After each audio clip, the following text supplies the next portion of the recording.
I want to suggest that economic development has been misconceived. You know, these are the great promoters of entrepreneurship, but they are the least entrepreneurial people in the state, with a few exceptions like Bruce Cipher here. But economic development needs to be a line item that generates its own money.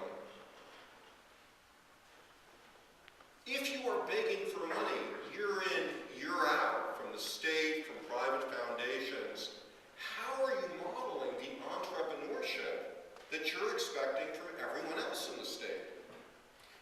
I think that we can model it, and the way to model it is to think of projects that I call meta businesses. Meta businesses are businesses whose mission is economic development. They are cash-flowing businesses. So a great example of a meta business is this coupon book from Bellingham, Washington, Where the Locals Go. Now in its 8th edition, this coupon book has coupons from about 700-800 local businesses. If you use all the coupons, you save probably $7,000-8,000. This is the best-selling book in the local bookstores, and this project makes money. Doesn't cost money, it makes money. Now that to me is a model of how we can start to think about other forms of economic development. So I want to approach the people, partners, person purchasing ideas from the standpoint of what would be susceptible to meta business ideas. So let's talk about local first. Start with the purchasing piece, since that's really what most of us are familiar with. First, I want to say a word about what local first is and isn't. This is a term, a campaign that those of us in Bali thought long and hard about what we wanted to frame it as. We did not want a campaign that said, buy local.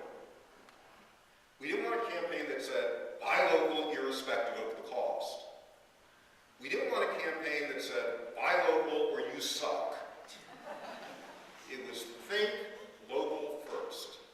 The goal here is to help individuals, businesses, government purchasing agents uncover all of those great deals at the local level that they were overlooking because of the tidal wave of advertising we get from the non-local players.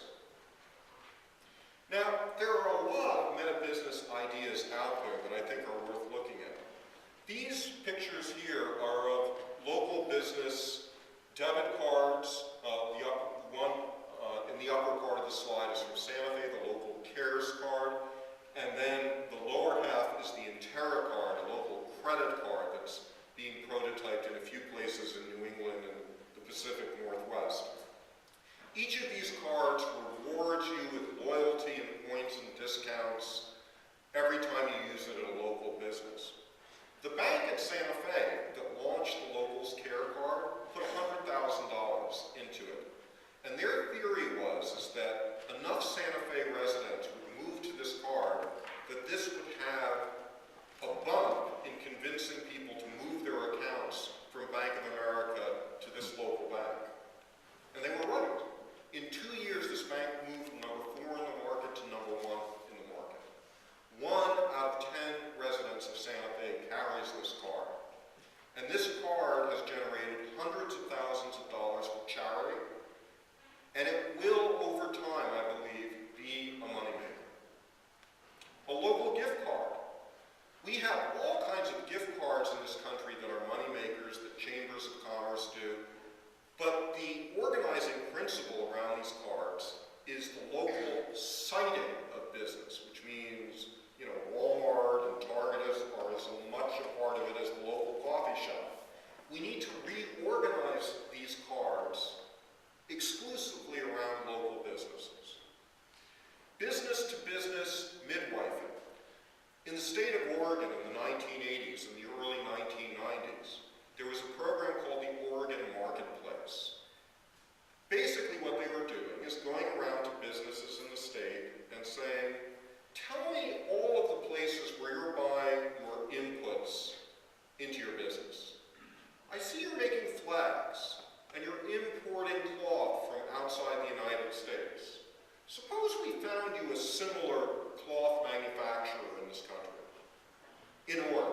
same price, same quality. Would you do the switch?